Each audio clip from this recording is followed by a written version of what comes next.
Hey there, it's David Paulides, and you are back in the silo. Yes, hallelujah. It is raining outside, and we need it because we are getting so much smoke from Idaho. It's ridiculous. We had like a 160 rating up here on the air quality that's really bad yesterday. I'm praying the rain is going to have an impact on those unseen fires that continue to burn deep beneath the surface. I'm recording this on the 20th anniversary of 9/11. I've been watching the news, talking about first responders. Every time I see it, it affects me. The heroics displayed by those men and women entering buildings, saving a person, and then re-entering to never come out, it is beyond words. Liberty comes with a price, and that price is often paid by those who rush in when everyone else is running. You can't generalize public service. I've met thousands of police officers in my life, and I can tell you there is a deep mentality ingrained in these professionals. When bad stuff starts happening, they don't hold back. They don't hesitate.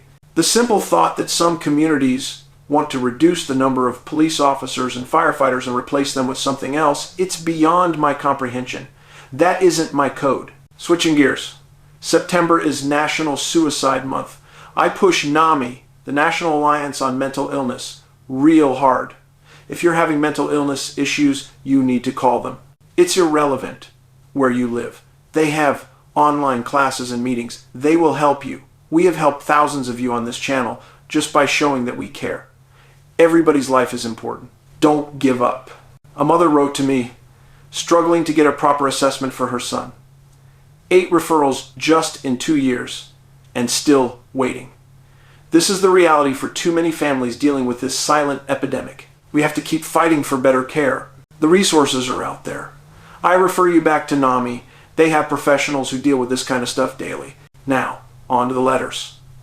This next one is deeply unsettling, and it ties directly into the strange cognitive aspects of the missing 411 research. A 28-year-old French-Canadian wrote that he was 100% convinced he had to go into the woods to meet with the instructor or the teacher. He just came out of the tent with the intention to go right into the forest alone at night. He knew exactly what direction to go. Luckily, his older brother woke up and stopped him. He became instantly angry, screaming at his brother. The compulsion, the absolute certainty of his mission was overwhelming. He believes he almost disappeared, just like the people we talk about on the David Paulides Missing 411 project. The gut feeling is that this strange call is connected to the disappearances. This ties into the unsettling fact that the people who travel phenomenal distances, especially the kids, leave no tracks and no scent trail. You are presuming they made that trip themselves without assistance. I don't know if they did. We also have this recurring factor, granitoid rock, the Farallon Islands, the Sierra Nevada, the Mojave Desert. It's always the same geologic component, the same type of rock.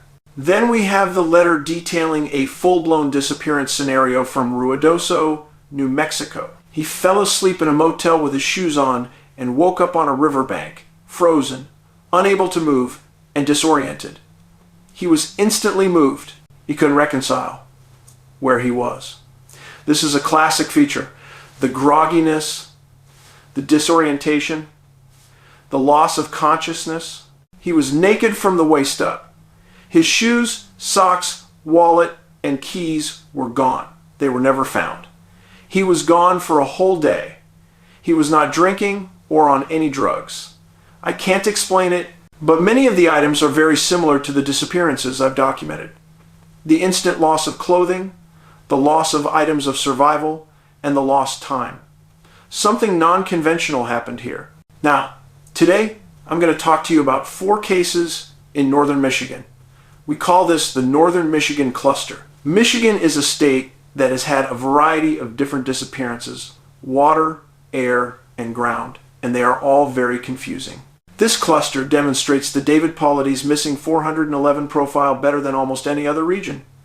The deeper we dig, the more impossible the facts become. We start with Robert Lapine, age 15, in 1948. He was a deer hunter near Champion, Michigan. He vanished in a watery, boggy area. A massive search started immediately slammed by a brutal storm, rain, and snow. 1,100 searchers, they brought in the best bloodhounds, they didn't pick up a scent. He was never found. Why did the canines fail? This is key. Next, Robert Bailby, age 65, in 1909, an expert woodsman. Nobody was better. He and a friend split up to trap a deer. He didn't return. 10 days of heavy searches followed. Marshes, creeks, and rivers were all dragged. It snowed heavily immediately after he disappeared. He was swallowed by the wilderness. Now, 2-year-old Beverly Ann Bradley, 1953. She vanished while playing near her grandmother's cottage. After 49 hours, a helicopter found her on an old, abandoned logging road. She was naked, with her clothes piled neatly next to her. Her clothes were dry. Even though it rained every day, she was missing. The sheriff said she absolutely could not have traveled the distance alone through the swamp. Why would a 2-year-old strip off her overalls and neatly pile them? It makes no sense. If a conventional kidnapper was involved, they would not place her back in the middle of the search zone on an abandoned road. That risk is too high. The shoes were clean. She didn't walk there. She was placed. The clothes were dry. The rain was ignored. The final case, 4-year-old Kenneth Scott, 1958. He disappeared while walking a short distance back to his hunting camp. He was found 4 days later. The coroner said he died on Tuesday. Searchers estimated that he had walked 14 to 15 miles in 2 days through swamps and thick bogs. Let me be clear. There is no 4-year-old boy that is going to walk 15 miles in 2 days. That is not happening. When you plot this cluster, Lapine, Bailby, Bradley, Scott, it forms an unnerving triangle in the Upper Peninsula. And in this same region, a military jet was scrambled to chase an unknown object and was never found. Do I think this area has high strangeness? Unbelievably so. Michigan's Great Lakes are some of the greatest deposits of fresh water in the world. What is the through line? What connects the compulsive call felt by the Canadian writer, the amnesia of the Ruidoso man, and the impossible movement of 4-year-old Kenneth Scott? They are not traveling on their own power. They are being moved.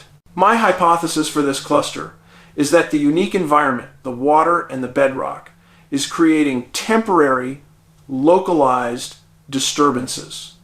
A dimensional rift. The subject is receiving that mysterious call, an energetic frequency emanating from the rift. They cross the invisible threshold. In that instant, they are moved. Robert Lapine and Robert Bailby stepped through and were simply never returned to our reality. Beverly Ann Bradley and Kenneth Scott were instantly moved a great distance and then deposited back into our dimension. This explains the clean shoes, the lack of scent for the canines, and the impossibility of the journey. The rules of physics were momentarily suspended. Law enforcement is trained to think conventionally. They assume a crime.